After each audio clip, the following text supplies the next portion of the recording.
ये मुस्कुराहट जो हंसी है वो परमेश्वर की उपस्थिति में आती है, क्योंकि शास्त्र कहता है कि परमेश्वर की उपस्थिति में बनाए रखेंगे, निश्चय जाने संसार की हर एक रविश से, पाप से, बुराइयों से और शत्रु की हर एक चालों पर हम जयवंत होते रहते हैं। आमीन। सो मैं जिस प्रकार से मैं अक्षय भाई का और पूरी टीम का धन्यवाद देना चाहूंगा कि जब उन्होंने मेरे को निमंत्रण दिया, और अक्षय भाई मेरे दिल के काफी करीब में है, और मैं उनके निमंत्रण को मना नहीं कर सका। मैंने कहा नहीं, मैं जरूर आऊंगा। सो थैंक यू अक्षय भाई, और आपके पूरे परिवार को परमेश्वर बहुत आशीष दे। और खासकर ये जूम के माध्यम से जो सभा का आयोजन करते हैं, मैं उन पूरी टीम को, कलीसिया को बहुत बहुत धन्यवाद देना चाहूंगा कि भिन्न भिन्न स्थानों पर लोग हैं, लेकिन उन्हें जूम के माध्यम से जोड़ के रखना और उनको संगति में बनाए रखना, परमेश्वर की उपस्थिति में बनाए रखना, रियली एक बहुत ही अद्भुत है, और ये परमेश्वर में एक बहुत बड़ा कार्य है। सो पूरे ग्रुप को परमेश्वर बहुत आशीष दे। सो मैं छोटा सा, जिस प्रकार से हमारे प्रिय ने परिचय कराया, कल मैं दिल्ली से चले थे, बरेली में थे, और उसके बाद कल बरेली मीटिंग करने के बाद आज बदायूं में आए, और अभी यहाँ रात को मैं दिल्ली के लिए फिर निकल जाऊंगा। सो मैं ज्यादातर यात्राओं में होते, सो ये है। और परमेश्वर ने यह अवसर प्रदान किया कि सन 2000 में प्रभु में आने के बाद में परमेश्वर ने 837 चर्चिज को एस्टेब्लिश करने का, भारत बाहर से अन्य अन्य क्षेत्रों में, सिंगापुर, मलेशिया, अंडमान के अंदर भी एस्टेब्लिश करने का मौका दिया। सो आज हमारे फेथ बाइबल मिनिस्ट्री के जो है 837 चर्चिज हैं पूरे वर्ल्ड के अंदर, और रिसेंटली हम फिर से एक और नई कलीसिया को सिंगापुर में एस्टेब्लिश करने जा रहे हैं। सो परमेश्वर का धन्यवाद हो। और मैं मेरे प्रियो की मैं सीधा कलाम की ओर जा रहा हूँ, हमारे पास समय बहुत कम है, तो हम कलाम में चलेंगे। और आज के इस कलाम के लिए मैं आपको कहूंगा कि मत्ती की पुस्तक, उसका 6ठा अध्याय और उसका 33वां पद, book of gospel chapter 6 verse 33। सुसमाचार की पुस्तक में से मत्ती की पुस्तक, उसका 6ठा अध्याय और उसका 33वां पद। कोई पढ़ दे बड़ी बुलंद आवाज के संग, माइक ऑन करके। इसलिए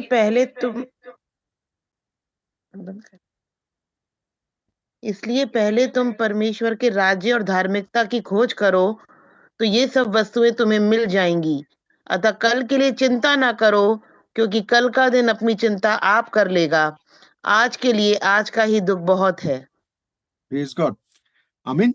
मेरे प्रियो, मैं फिर से उसी पद को और आपको ध्यान केंद्रित करूंगा। यहाँ पर लिखा है, इसलिए पहले तुम परमेश्वर के राज्य, उसके धर्म की खोज करो, तो ये सब वस्तुएं तुम्हें मिल जाएंगी। आइए प्रार्थना करें। प्रभु, हम आपके नाम को धन्यवाद देते हैं। ये पद और ये वचन प्रभु आपका है, इसके भेद को मेरे कलीसिया के लोगों पे जूम के माध्यम से प्रकट करने में आप मेरी सहायता, मदद करिएगा पिता। आपका राज्य बढ़े और आपकी महिमा। और आज प्रभु जितने लोग इस जूम के माध्यम से जुड़े हुए हैं, प्रभु आज आपको सुने और आशीषित होने पाए, इस मसीह के नाम से मांगते हैं, आमीन। प्रियो,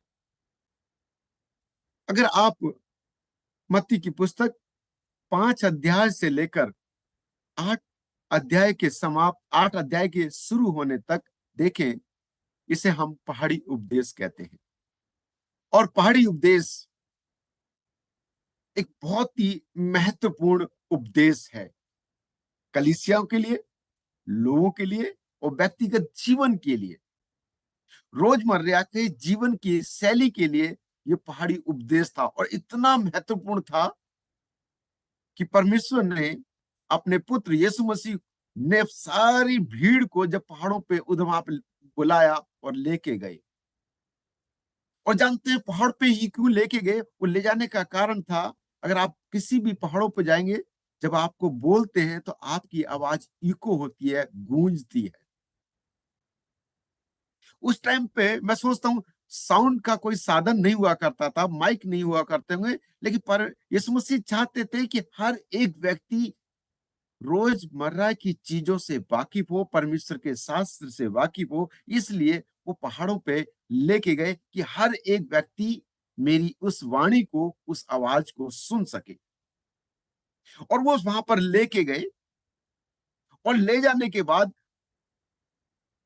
मत्ती की पुस्तक 5 से लेकर 8वां अध्याय शुरू होने तक उन पूरी भीड़ को वहां रखा, और उसी में से इस पद को हम देखते हैं। यहां पर लिखा है, इसलिए पहले तुम परमेश्वर के राज्य की, है ना, यहां लिखा है, इसलिए पहले तुम परमेश्वर के राज्य और उसकी धर्म की खोज करो, तो दुनिया की सब वस्तुएं तुम्हें मिल जाएंगी। आज की इस संध्या में मैं आपका ध्यान इस बात की ओर केंद्रित करना चाहूंगा। मेरे प्रियो, आज हमारे जीवन में कहीं ना कहीं नाना प्रकार की चिंताएं, फिक्र होती हैं। हमारे जीवन में कहीं ना कहीं उलझनें चलती रहती हैं। हम कुछ पाना चाहते हैं, लेकिन वचन यहां साफ कह रहा है, पहले मेरे धर्म और राज की खोज करो, सब वस्तुएं तुम्हें मिल जाएंगी। मेरे प्रियो, में आपको एक गेम है जिसे हम हाइड एंड सीक कहते हैं, हिंदी में कहते हैं आइस पाइस, खेलते हैं गांव देहातों में, सब जगह खेलते हैं। उसमें सब लोग कहीं ना कहीं छुप जाते हैं, कोई पर्दे के पीछे, कोई खाट के नीचे, कोई टेबल के नीचे, कहीं ना कहीं छुप जाते हैं, और एक व्यक्ति उन्हें ढूंढता, और जब तक मिलते नहीं हर एक कोने में ढूंढने का प्रयास करता है, और अपने आप को बचा के भी रखता है, कोई धप्पा ना कर दे, लेकिन वो लोगों को ढूंढता है, और जब तक कि सबको ना ढूंढ ले वो गेम खत्म नहीं होता। मेरे प्रिय, मैं आज आपको इसी बात की ओर केंद्रित करना चाहता हूं। आज परमेश्वर का वचन आपसे और मुझसे यही कह रहा है कि पहले उसके धर्म और राज्य की खोज करें। नहीं, ये वो कहने का तात्पर्य है कि हम परमेश्वर को ढूंढें। कैसे परमेश्वर को हम ढूंढ सकते हैं, कैसे हम परमेश्वर के करीब जा सकते हैं, कैसे हम परमेश्वर को छू सकते हैं। लेकिन समस्या यह है कि जिसने हमें और आपको बनाया, हम ना उसे जानने की कोशिश कर रहे हैं, ना उसे ढूंढने की कोशिश कर रहे हैं, बल्कि हम संसार और संसार के प्रलोभन, संसार की वस्तुओं को खोजने का प्रयास कर रहे हैं। जिसने आपको और मुझे बनाया, फिर प्रिय, मैं आपको ध्यान केंद्रित करना चाहूंगा कि परमेश्वर ने पहले दिन मनुष्य को नहीं बना दिया। उसे पता था कि मनुष्य को रोशनी चाहिए, पानी चाहिए, पेड़ पौधे चाहिए, हर एक चीज बनाने के बाद में परमेश्वर ने मनुष्य को रचा। क्या उसे आपकी और मेरी फिक्र नहीं? लेकिन वो चाहता है कि हम उसे ढूंढें, उसको जाने, उसे पहचाने। इसलिए वचन कहता है, पहले मेरे धर्म और राज्य की खोज करो, तो दुनिया की सब वस्तुएं मिल जाएंगी। मेरे प्रियो, हमें और आपको परमेश्वर को ढूंढने की आवश्यकता है। आज हमें और आपको परमेश्वर को ढूंढने की आवश्यकता है। और जब जीवन की सारी समस्याओं पर हम जयवंत हैं, लेकिन मेरे प्रियो, परमेश्वर, हमें जानना है कि परमेश्वर मेरे पास है या नहीं। जब तक हमारा जीवन परमेश्वर के अनुसार नहीं है, परमेश्वर हमारे पास में नहीं है। मेरे प्रियो, मैं आपका ध्यान उन 7 वस्तुओं की ओर केंद्रित करना चाहूंगा जिनके जरिए आप और मैं परमेश्वर को जान सकते हैं। मेरे प्रियो, मेरे संग नंबर 1, आपको और मुझे परमेश्वर को अगर ढूंढना है तो वो है प्रार्थना। अगर आपका और मेरा जीवन प्रार्थना का नहीं है, क्योंकि प्रार्थना के जरिए हम अपनी बात को परमेश्वर तक पहुंचाते हैं, प्रार्थना के जरिए हम परमेश्वर को ढूंढना चाहते हैं। और जानते हैं हम प्रार्थना कब करते हैं? कि जब हम परमेश्वर को मानते हैं कि वो है। समस्या यह है कि बहुत से लोग परमेश्वर को अस्तित्व में देखना ही नहीं चाहते, महसूस ही नहीं करते, इसलिए वो गलत गलत राहों पे भटक जाते हैं, गलत कार्य करते रहते हैं। लेकिन वो है। जब तक आप और मैं इस बात को महसूस ही नहीं करेंगे कि वो है, हम प्रार्थना नहीं कर सकते। अगर है तो हम प्रार्थना करेंगे। और प्रार्थना कैसे करेंगे? मेरे एक और बात को निकाल के कोई पढ़ दीजिएगा, पहला थिस्सलुनीकियों 5:17।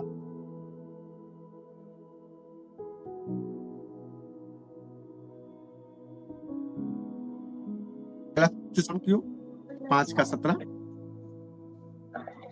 निरंतर प्रार्थना में लगे रहो हर बात में धन्यवाद करो, क्योंकि तुम्हारे लिए मसीह यीशु में परमेश्वर की यही इच्छा है।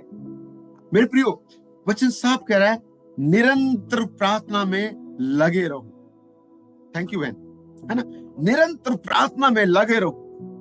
अगर आपको मुझे परमेश्वर को खोजना है तो हमें निरंतर प्रार्थना में लगे रहना है, और प्रार्थना के संग संग हमें उसे धन्यवाद देते रहें, क्योंकि जो इस बात के लिए हम प्रार्थना कर रहे हैं, हो सकता है हम बीमारी के लिए कर रहे हैं, हम क्राइसिस के लिए प्रार्थना कर रहे हैं, और उसका उत्तर जब हाँ और आमीन में मिला है तो प्रभु को धन्यवाद देना भी ना छोड़े। क्या प्रभु, हम धन्यवाद देते हैं कि आपने मेरे जीवन में, मेरे परिवार में, मेरे घराने में, मेरी कलीसिया में, मेरे लोगों के मध्य में आपने कार्य किया। प्रभु, हमने जो भी प्रार्थना में मांगा था आपने दिया, हम आपका धन्यवाद देते हैं। वचन कहता है निरंतर प्रार्थना में लगे रहो। जब आप और मैं यीशु मसीह पे विश्वास करते हैं तो इसका मतलब है हम निरंतर प्रार्थना कर सकते हैं कि वो है जो हमें हर एक मुश्किलों से, हर एक मुसीबतों से हमें छुड़ा सकता है। हम निरंतर प्रार्थना करते हैं, और वचन कहता है निरंतर प्रार्थना करते रहो और उसे धन्यवाद देते रहो। मेरे प्रियो, मत्ती की पुस्तक 6:6 में लिखा है, जब तू प्रार्थना करे एकांत में जाए, कोठरी में जाए, जब गुप्त में, जहां तेरा पिता तुझे देखता है, तुझे आशीष देगा। मेरे प्रियो, हमें एकांत में जाने की जरूरत है। हमें परमेश्वर, अगर हम ध्यान से देखें, यीशु मसीह सेम अपने आप को एकांत में ले जाते थे। एकांत में ले जाकर वो पिता से प्रार्थना करते थे, और प्रार्थना करके वो परमेश्वर अपने पिता से दिनचर्या, लोगों के बारे में प्रार्थना करते थे कि परमेश्वर ये कार्य करे। मेरे प्रियो, जब यीशु मसीह प्रार्थना करते हैं तो आपको और मुझे प्रार्थना करने का याद नहीं होता। हमें और आपको भी प्रार्थना, जब यीशु मसीह प्रार्थना कर सकते हैं, हमें और आपको भी प्रार्थना करना चाहिए। जैसे वो एकांत में निकल जाते थे, गुप्त में निकल के अपने पिता से बात करते थे, प्रार्थना करते थे, हमें और अपने आप को अगर परमेश्वर को ढूंढना है, उसकी धार्मिकता को ढूंढना है, तो हमें एकांत में कहीं ना कहीं अलग होकर प्रार्थना करें, जिससे कि हम उसे ढूंढ सके, उसे पा सके। और जब हम प्रार्थना करते हैं तो मेरे प्रियो, हम अपने आप को सिलेंडर करते हैं, समर्पण करते हैं। हम समर्पण करते हैं कि प्रभु आप हैं, और आप हैं हमारी प्रार्थनाओं को उत्तर देने वाले। जो कुछ भी मैं मांगूंगा प्रभु आप मुझे देंगे, क्योंकि शास्त्र कहता है मांगोगे तो दिया जाएगा। प्रभु, मैं प्रार्थना में आपसे मांगने आया हूं कि मेरी समस्या ऐसी है। मेरे प्रियो, वहां पर जाकर ये मत बोले कि समस्या मेरी बहुत बड़ी है, बल्कि कहो कि मेरी समस्या से बढ़कर प्रभु आप बड़े हैं, और आप मेरी समस्याओं का समाधान कर सकते हैं। मेरे कर्ज पे भी जयवंत कर सकते हैं, मेरी फाइनेंस की हर एक समस्याओं पे आप मुझे जयवंत कर सकते हैं, मेरी बीमारियों में प्रभु आप मुझे जयवंत कर सकते हैं। भले चाहे बीमारी किसी के जीवन में, प्रभु आप उसे जयवंत कर सकते हैं। जब हम प्रार्थना करते हैं, हमारी प्रार्थना का उत्तर हाँ और आमीन में मिलता है। और जब हम प्रार्थना करते हैं, इसका मतलब है हम परमेश्वर को ढूंढ रहे हैं, हम परमेश्वर को ढूंढ रहे हैं। मेरे प्रियो, दूसरी चीज जो है परमेश्वर को ढूंढने के लिए, वो है वचन का अध्ययन करना, बाइबल पढ़ना। होशे की पुस्तक 1:8 को पढ़ दे। होशे की पुस्तक 1:8।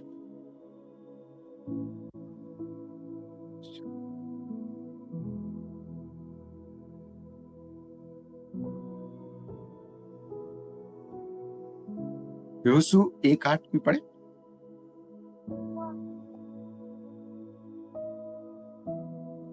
व्यवस्था की यह पुस्तक तेरे चित्त से कभी न उतरने पाए, इसी में दिन रात ध्यान दिए रहना, इसलिए कि जो तू कुछ उसमें लिखा है उसके अनुसार करने की तू चौकसी करे, क्योंकि ऐसा ही करने से तेरे सब काम सफल होंगे और तू प्रभावशाली होगा।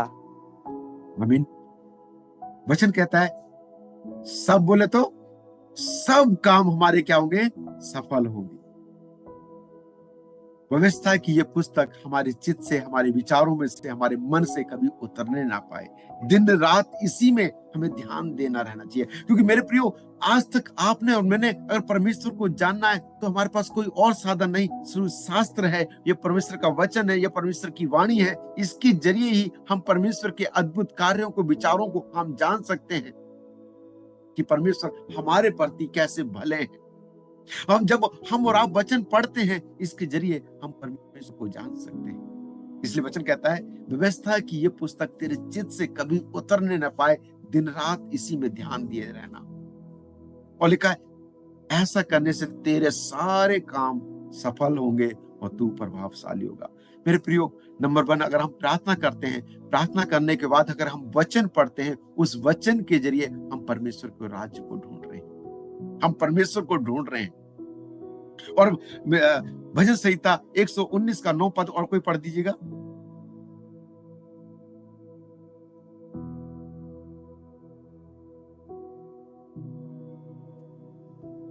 भजन संहिता जवान अपनी चाल को किस उपाय से शुद्ध रखे, तेरे वचन के अनुसार सावधान रहने से। मेरे प्रियो, कई बार हम अपनी चाल में कहीं ना कहीं सही नहीं है। जब हम परमेश्वर के राज्य को ढूंढ रहे हैं तो उसके लिए मेरे प्रियो, परमेश्वर के राज्य में जाने के लिए हमें और आपको अपने आप को परिवर्तन करना है, शुद्ध करना है, पवित्र करना है। जब तक हम अपने आप को शुद्ध और पवित्र नहीं करेंगे, हम परमेश्वर के राज्य में नहीं जा सकते, परमेश्वर के संग हमारा संबंध नहीं हो सकता। एक ही चीज थी जो मनुष्य का संबंध टूटने का, मनुष्य के जीवन में पाप आना, और पाप के कारण ही मनुष्य का परमेश्वर से रिश्ता टूट गया।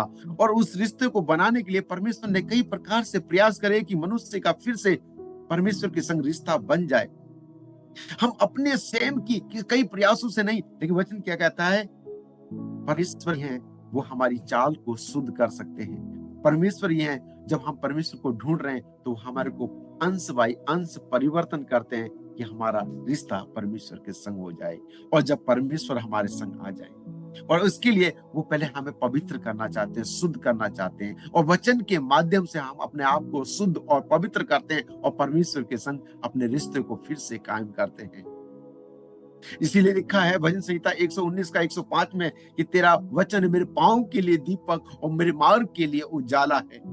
मेरे प्रियो, इस अंधकार में हम चले जा रहे हैं, कहीं ना कहीं हम पाप के अंधकार में गिर सकते हैं, हम भटक सकते हैं, लेकिन वचन कहता है तेरा वचन है मेरे पांव के लिए दीपक और मार्ग के लिए उजाला है। उस अंधकार से, उस पाप में जाने से, उस बुराई में जाने से, चिंताओं में जाने से, फिक्र में जाने से, बीमारियों में जाने से, कर्ज में जाने से, परमेश्वर का वचन हमें दीपक की नाई वो रोकता है और फिर हमें लेके आता है उस रोशनी में, क्योंकि वो वचन हमें उसके खुलने से हमें प्रकाश मिलता है, हम जयवंत होते हैं। मेरे प्रियो, नंबर 1, परमेश्वर के अगर राज्य में उसकी धार्मिकता की खोज कर रहे हैं तो हमें प्रार्थना करना है। नंबर 2, हमें वचन पढ़ना है। और मेरे प्रियो, जब हम प्रार्थना कर रहे हैं और वचन पढ़ रहे हैं, उसके बाद हमारे मुंह से आराधना निकलती है, प्रभु की हमद निकलती है, क्योंकि वचन कहता है परमेश्वर ऐसे आराधकों को ढूंढ रहा है जो आत्मा और सच्चाई से उसकी आराधना करें। मेरे प्रियो, परमेश्वर के जब हम प्रार्थना करते हैं और प्रार्थना करने के बाद वचन पढ़ते हैं, हम आनंद से भर जाते हैं और हाथ उठा के उसकी हमद करते हैं, उसकी आराधना करते हैं कि प्रभु आप भले हैं, आपका वचन मुझे परिवर्तन कर रहा है, आपका वचन मेरे जीवन को परिवर्तन कर रहा है, आपका वचन मेरे मार्ग के लिए प्रभु उजाला है, प्रभु मेरे पांव के लिए उजाला है, प्रभु आपका वचन मेरे लिए उजाला है। और हम उसकी आराधना करते हैं, हम उसकी हमद करते हैं। मेरे प्रियो, अगर हम उसको ढूंढ रहे हैं, उसकी खोज कर रहे हैं, पहले प्रार्थना करें, फिर वचन पढ़ें और उसकी आराधना करें। नंबर 3, उसकी आराधना करें। और जब हम उसकी आराधना करते हैं, हम खो जाते हैं, हम भूल जाते हैं हम कहाँ हैं।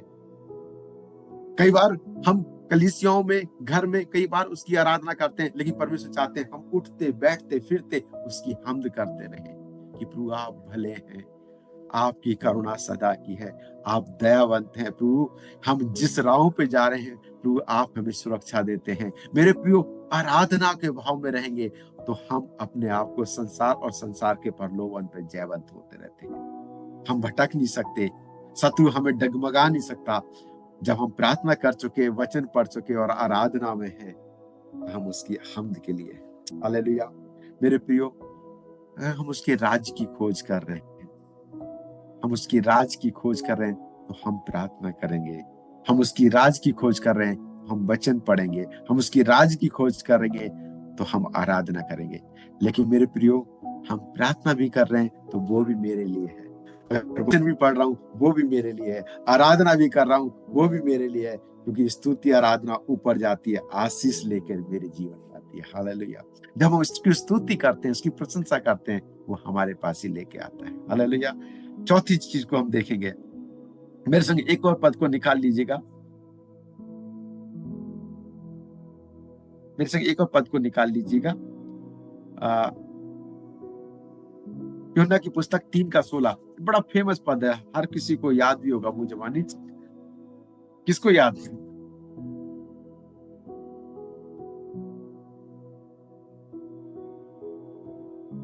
यस, कोई पढ़े, बताइए क्या है। यूहन्ना 3:16 क्या लिखा है? क्योंकि परमेश्वर ने जगत से ऐसा प्रेम किया कि जो कोई उसने अपना इकलौता पुत्र दे दिया, जो कोई उस पर विश्वास करे वो नाश ना हो परंतु अनंत जीवन पाए। मेरे प्रियो, जब आप प्रार्थना कर रहे हैं, वचन पढ़ रहे हैं और उसकी आराधना कर रहे हैं, तो वो हमारे को दिखाता है कि कई जगह ऐसी हैं जहां हमें पश्चाताप करना है। मेरे प्रियो, हम जब उसके राज्य की खोज कर रहे हैं, तो सबसे पहले जब हमने प्रार्थना करी और वचन पढ़ा और जब हम स्तुति में गए, तो उसने हमसे बात करी कि आज भी बहुत सी जगह हैं जिन बातों को हमने अभी तक अपनों को माफ नहीं किया है। आज भी हमारे मन में अपनों के प्रति कड़वाहट भरी पड़ी है। हमें पश्चाताप करना है, अपनों को क्षमा करना है। इसलिए जब जिस प्रकार से हम प्रार्थना करते हैं, जिस प्रकार से हम अपने अपराधियों को क्षमा करते हैं, ऐसे ही हमारे अपराधों को क्षमा कर। जब हम अपने अपराधियों को, अपने जानने वालों को ही क्षमा नहीं कर सकते, प्रभु हमारे अपराधों को कैसे क्षमा कर सकता है? इसलिए प्रभु कहते हैं सबसे पहले हमें, जब हमने प्रार्थना करी, वचन पढ़ा और जब आराधना गई और आराधना में परमेश्वर ने हमसे बात करी कि हमें इन महकमों में, इन चीजों में अपने आप को पश्चाताप के रूप में लेके आना है, परिवर्तन करना है, माफी मांगनी है और हमें क्षमा करना है। हम पश्चाताप करते हैं और सच्चा पश्चाताप परिणाम को लेके आता है। परिणाम ये होता है कि हमारा संबंध पिता से फिर से होता है। जब हम प्रार्थना कर चुके, हम जब वचन पढ़ चुके, हम आराधना कर चुके, आराधना में पिता ने हमसे बात करी कि हमें यहाँ बदलना है और हम पश्चाताप करते हैं। पश्चाताप के जरिए एक परिणाम आता है, हमारा संबंध पिता से हो जाता है। आमीन। मेरे प्रियो, जब हम और आप परमेश्वर की राज की खोज कर रहे हैं, तो पांचवी चीज होती है जिसे हम कहते हैं वचन को याद करना, बाइबल वर्स को याद करना, मेमोराइज करना। मेरे प्रियो, जब जानते हैं शत्रु यीशु मसीह के पास में आया, वो भी वचन में से बात किया, लेकिन यीशु मसीह ने वचन का सहारा लिया। वो कहा लिखा है, लिखा है। उन्होंने वचन का ही सहारा लिया। मेरे प्रियो, आज कई बार हम और आपको वचन याद ही नहीं है, हमें पता ही नहीं है कि हम किस जगह पे किस वचन को इस्तेमाल करें। मेरे प्रियो, शत्रु हमें कई बार, जिस प्रकार से हम वहां पर देखते हैं अदन की वाटिका में, वो जब स्त्री के पास में आया, उसने वचन बोला और स्त्री उस वचन को अगर जानती तो वहां पर वो नहीं कहती, लेकिन उसने क्या है, उस वचन के जरिए बहकावे में आ गई और पाप में गिर गई। मेरे प्रियो, अगर शास्त्र में बहुत सी जगह पर आप देखेंगे कि लोग वचन को नहीं जानते थे, इसलिए शास्त्र कहता है मेरा ज्ञान ना होने के कारण से मेरी प्रजा नाश हो रही है। आज संसार में लोग क्यों नाश हो रहे? क्योंकि वचन का उनको ज्ञान नहीं है, उन्हें बाइबल वर्स मेमोराइज नहीं है। और मेरे प्रियो, बाइबल वर्स याद ना होने के कारण से कई झूठे भविष्यवक्ता, झूठे प्रचारों को सुनते और हाँ में हाँ मिला रहते हैं, क्योंकि बाइबल से वो कई बार बोलते नहीं है और हमें पता नहीं होता है, और हम हाँ में हाँ मिलाते हैं और हम उनकी गलत बातों में भी हाँ कर देते हैं। शत्रु चालाक है। मेरे प्रियो, मैं बीरिया के कलीसिया का धन्यवाद देना चाहता था कि जब परमेश्वर के दास पौलुस वहां जब प्रचार करते थे, बीरिया की कलीसिया वो देखते थे ये वचन से बात कर रहे हैं कि नहीं कर रहे हैं। अगर ये वचन से नहीं है तो सही नहीं है। मेरे प्रियो, आपने मैंने परमेश्वर को नहीं देखा, लेकिन इस वचन के जरिए ही हम और आप परमेश्वर को जानते हैं, और इस वचन के जरिए ही आप और मैं जानते हैं। तो इसकी कई पदों को हमें मेमोराइज करने की जरूरत है, आयत को याद करने की जरूरत है। अगर हम परमेश्वर के राज्य की खोज कर रहे हैं, हम परमेश्वर को ढूंढ रहे हैं, तो मेरे प्रियो हम प्रार्थना करें। हम प्रार्थना के बाद वचन को पढ़ें, वचन के बाद आराधना में चलें और सच्चा पश्चाताप लेके आएं और जब सच्चा प्रचार लेके आते हैं तो हम बाइबल के उन वचनों को, उन पदों को याद करते हैं जो हमारे जीवन के लिए लाभदायक है। तेरा वचन मेरे पांवों के लिए दीपक। कई बार शत्रु हमें अंधकार में ले जाने का प्रयास करता है, तब हम कहते हैं हे शत्रु दूर हो, तेरा परमेश्वर का वचन मेरे पांवों के लिए दीपक, मार्ग के लिए उजाला है। वचन, शत्रु कई बार आपको घोर अंधकार से तराइयों में लेके जाएगा, तब आप कहते हैं प्रभु तेरा वचन, चाहे मैं घोर अंधकार से भरी तराइयों में होकर क्यों ना चलूं, तभी हानि से ना डरूंगा कि तू मेरे साथ में है। हालेलुया। मेरे प्रियो, हम कई बार शत्रु दिखाता है शायद परमेश्वर को तुम्हारी चिंता नहीं है, तो आप कह सकते हैं क्योंकि आपको वचन को वो याद कर रखा है, हमारा इस्राएल का परमेश्वर ना ऊँघता है ना सोता है। हाँ, वो कहीं कहता है वो शायद तुम्हारे को भूल गया। कई बार आपको आपकी चिंताओं में, फिक्र में शायद वो आपको स्मरण नहीं रखा हुआ, तब आप कह सकते हो मेरे परमेश्वर ने मेरा चित्र अपनी हथेली पर खोद रखा है, उसे मेरा स्मरण है। मेरे प्रियो, जब आप और मैं वचन को कोट करते हैं, वचन को बोलते हैं, शत्रु भागता है। मेरे प्रियो, शत्रु किसी और चीज से नहीं, सिर्फ वचन के जरिए जब आप बात करते हैं, क्योंकि शास्त्र कहता है आदि में वचन था, वचन परमेश्वर के साथ था और वचन ही परमेश्वर। आप और मैं उस वचन के जरिए जब खड़े होते हैं, शत्रु की सारी शक्तियों पे हम जयवंत होते हैं, क्योंकि हम वचन बोलते हैं और लिखा है उसमें जीवंत। नंबर 1 प्रार्थना, नंबर 2 बाइबल का पढ़ना, नंबर 3 आराधना, नंबर 4 पश्चाताप, नंबर 5 बाइबल के पदों को मेमोराइज करना। मेरे प्रियो, जब हम बाइबल के पदों को याद करते हैं तब हम उसकी प्रशंसा करते हैं, क्योंकि हम अब जयवंत हो रहे हैं। शत्रु की हर एक चालों पे, बीमारियों पे जब जयवंत होते हैं, हम कहते हैं प्रभु आप धन्यवाद, क्योंकि आपने मेरे जीवन के सारे कर्जों पे मुझे जयवंत किया। प्रभु धन्यवाद, मैं इस बीमारी में था, लेकिन इस बीमारी में प्रभु आपने मुझे जयवंत किया। तब हम उसकी प्रशंसा करते हैं, हम उसकी तारीफ करते हैं, उसकी बढ़ाई करते हैं। क्यों करते हैं? क्योंकि हम उसको ढूंढ रहे हैं, उसके राज्य को ढूंढ रहे हैं। छठा, हम उसकी प्रशंसा करते हैं। मेरे संग एक पद को निकाल लीजिएगा, भजन संहिता 104।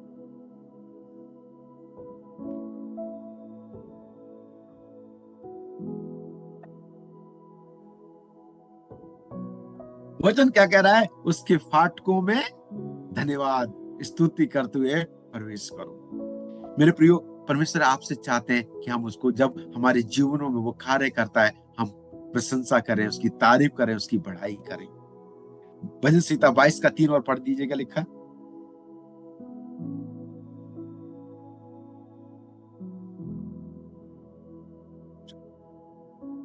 भजन संहिता 22:3। परंतु तू जो इस्राएल की स्तुति के सिंहासन पर विराजमान है, तू तो पवित्र है ना? वो कहाँ पे विराजमान है? स्तुति के सिंहासन पे।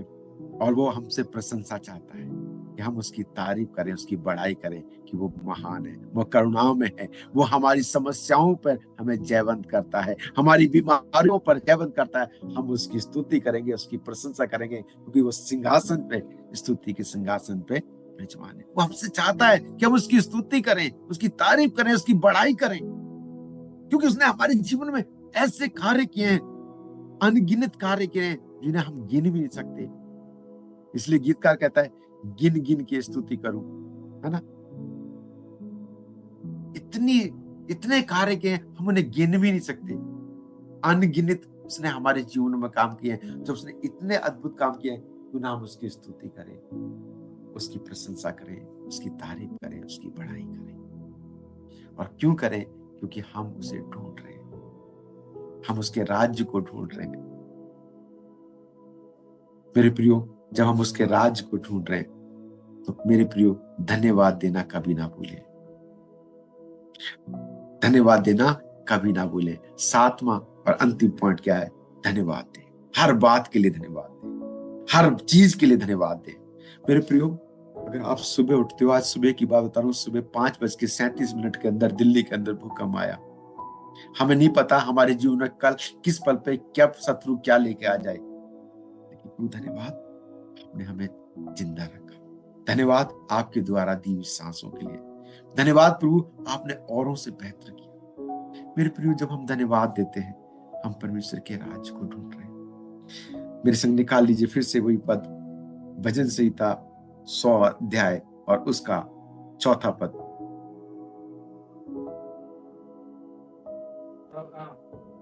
उसके फाटकों में धन्यवाद और उसके आंगनों में स्तुति करते हुए प्रवेश करो। मेरे उसका प्रिय धन्यवाद करो और उसके नाम को धन्य कहो। उसके नाम को धन्य करो। मेरे प्रियो, जब हम उसको धन्यवाद देते हैं, उसकी धन्यवाद देते हैं, हम उसको धन्यवाद देते हैं। क्यों धन्यवाद दे रहे हैं मेरे प्रियो? हम धन्यवाद सोच के देखिए, कोई हमारे लिए छोटा सा छोटा काम करता है, हम कहते हैं थैंक यू। और कोई पानी लेकर आता है, हम कहते हैं थैंक यू। कोई हमें कुछ देता है, हम कहते हैं थैंक यू। लेकिन मेरे प्रियो, उन संसार की उन चीजों से बढ़कर उसने आपको और मेरे जीवन में बहुत कुछ दिया है।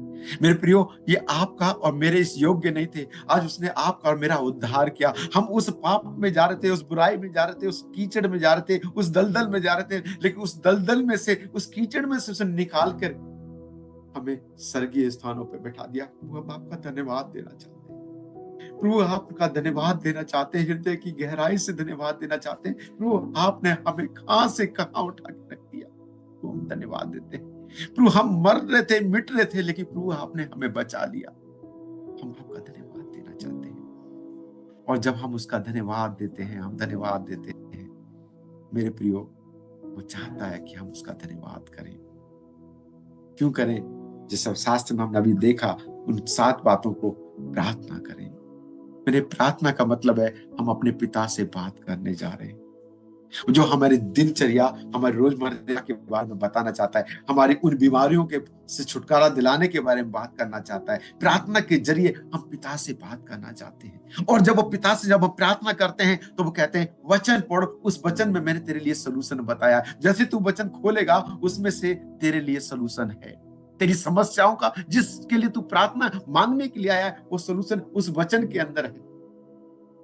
जब तू वचन खोलेगा, तेरा सलूशन, तेरा आंसर उसमें निकल के आएगा। और जब हम वचन खोलते हैं, वाओ, ये तो मेरे लिए है, मेरा जीवन परिवर्तन करने के लिए। और तब आप कहते हैं प्रभु, मैं आपकी आराधना में जाना चाहता हूँ, क्योंकि आपने मेरे जीवन में बहुत कुछ किया है। और हम उसकी हमद करते हैं, उसकी आराधना करते हैं। और जब आराधना करते हैं, तब कहते हैं तुझे आज भी एक बात की घटी है, तूने अभी अपनों को माफ नहीं किया, तूने सच्चा पछतावा नहीं किया, तू परिवर्तन हो। तू मेरे करीब में आना चाहता है, मेरे को खोजना चाहता है, तो पहले अपनों को माफ कर, क्षमा कर, पछताव कर, मैं तुझे गले लगाना चाहता हूँ। और जब हम पछताव करते हैं, तो कहता है उन पदों को जरिए तू उन बीमारियों पे, तकलीफ पे जयवंत होगा। अगर तुम में से कोई बीमार हो, प्राचीनों को बुलाए तेल मल के, वो पदों के जरिए आपको मेमोराइज करता है, बात करता है। और जब आप बाइबल के पदों के जरिए, फिर हम उसकी क्या करते हैं? प्रशंसा करते हैं, तारीफ करते हैं, क्योंकि उसने हमें हर एक तकलीफों से छुटकारा दिला दिया है। और जब हम प्रशंसा करते हैं, उस प्रशंसा में प्रभु को हमें पूर्ण रूप से समर्पण होने का मौका मिलता है। हमारे आंसू निकलते हैं और समर्पण होते हैं। तब हम कहते हैं प्रभु धन्यवाद, मैं इस योग्य नहीं था, लेकिन प्रभु आपने मुझे इस योग्य बना दिया। और जब हम साथ में चीज धन्यवाद देते हैं, तब वो कहते हैं याकूब की पुस्तक 4:8 में क्या लिखा, पढ़िएगा।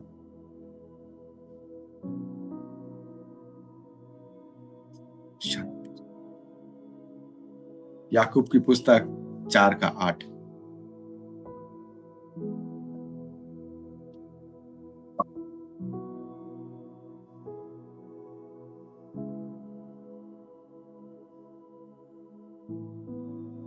आमीन। मेरे प्रियो, जब हम परमेश्वर को ढूंढ रहे हैं, तो ढूंढते वक्त में परमेश्वर को अगर पाना चाहते हैं, इन 7 चीजों के जरिए अपने आप को करते हैं, तो वो कहता है परमेश्वर के निकट आओ। और निकट आने के लिए हमें और आपको अपने आप को परिवर्तन करने की आवश्यकता है, शुद्ध करने की आवश्यकता है। मेरे प्रियो, हम और आप परमेश्वर के पास नहीं जा सकते जब तक कि हम अपने आप को परिवर्तन ना करें, जब तक कि हम अपने आप को शुद्ध ना करें। और इसलिए बहुत से लोगों की प्रार्थना आज नहीं सुनी जाती, क्योंकि वचन कहता है तुम कितनी भी प्रार्थना क्यों ना करो, मैं तुम्हारी सुनने वाला नहीं, क्योंकि तुम्हारे हाथ क्या है? खून से भरे हुए। मेरे प्रियो, अगर हम परमेश्वर को ढूंढ रहे हैं, तो हम अपने आप को पवित्र करें, शुद्ध करें। जो रिश्ता अदन की वाटिका में टूट गया था, यीशु मसीह ने क्रूस पे फिर से जोड़ दिया। जो यीशु मसीह को प्रभु जान के अंगीकार करते हैं, परमेश्वर का रिश्ता फिर से उनसे कायम होता है। और वो अंश वाई अंश परिवर्तन। मेरे प्रियो, एकदम से हम नहीं बदलते। वचन कहता है अंश वाई अंश हम परिवर्तन होते चले जा रहे हैं। वो जो कल थे, लेकिन मेरे प्रियो दुख इस बात का है जो अंश बाई अंश नहीं परिवर्तन हो रहे, वो वहीं के वहीं पड़े हैं, वो परमेश्वर के राज्य में नहीं जा सकते, परमेश्वर के आशीष को नहीं पा सकते, खुशियों को नहीं पा सकते, क्योंकि वो आज भी परमेश्वर को ढूंढना नहीं चाहते। मेरे प्रियो, मैं आपको उत्साहित करना चाहता हूं, अगर आप परमेश्वर को ढूंढना चाहते हो तो हमें अपने आप को परिवर्तन करना है। याकूब की पुस्तक 4 का 8 फिर से धीरे धीरे पढ़िएगा। परमेश्वर के निकट आओ तो वह भी तुम्हारे निकट आएगा। हे वचन पापियों, क्या, अपने धीरे हाथ धीरे शुद्ध करो। वचन क्या कहता है? परमेश्वर के निकट आओ। निकट आने का मतलब है हमें अपने आप को परिवर्तन करना है, अपने आप को परिवर्तन करना है, शुद्ध करना है। मेरे प्रियो, हो सकता है आपसे जाने जाने में गलती हुई, लेकिन परमेश्वर हमें फिर से गले से लगाना चाहता है। मेरे प्रियो, वचन तो साफ कहता है रोमियो की पुस्तक 3:23 में, हम सबके सब पापी हैं, कोई भी शुद्ध नहीं है। लेकिन प्रभु आज भी, मेरे प्रियो, साउल ने और दाऊद दोनों ने गलती की, लेकिन मेरे प्रियो साउल ने अपनी गलती को रियलाइज नहीं किया, लेकिन दाऊद ने अपनी गलती को रियलाइज किया, और दाऊद की गलती को रियलाइज करने के कारण से दाऊद के वंश में से यीशु मसीह आए। मेरे प्रियो, परमेश्वर आज भी चाहते हैं हम अपनी गलतियों को माने। शत्रु कहता है नहीं, अपनी गलतियों को छुपा ले, और जब आप अपनी गलतियों को छुपाते हैं, हम पाप में गिरते जाते हैं, हमारा संबंध पिता से टूटता जाता है, और हम आशीषों से, खुशियों से और हम चीजों से वंचित हो जाते हैं। लेकिन जब हम परमेश्वर को ढूंढ रहे हैं, हम अपनी गलतियों को स्वीकार करते हैं कि हाँ पिता, मुझसे जाने अनजाने में ये पाप हुआ, ये गलतियां हुई है, प्रभु आप मुझे क्षमा करें। और जब हम अपनी गलतियों को मानते हैं, वो इस योग्य है कि हमारी गलतियों को क्षमा करके कहता है, हाँ मेरे बेटे, हाँ मेरी बेटी, क्योंकि वो हमसे प्यार करते हैं। और जब हम अपनी गलतियों को मानते हैं, इसका मतलब हम अपना रिश्ता पिता से फिर से बनाना चाहते हैं, हम उसको राज्य को ढूंढ रहे हैं, हम उसके राज्य को बढ़ते हुए देखना चाहते हैं। कोई भी रूह, कोई भी आत्मा नाश ना हो, हर एक आत्मा परमेश्वर के राज्य में प्रवेश करे। इसलिए प्रभु अपना राज्य स्वयं बना रहे, इसलिए प्रभु हमसे बात करते हैं कि हम अपने आप को परिवर्तन करें, उसके राज्य के लिए तैयार करें, क्योंकि राज्य और पराक्रम और महिमा उसी की है। प्रभु आप सबको बहुत आशीष दे, हम अपने आप को परिवर्तन करें। प्रभु को जय मसीह से।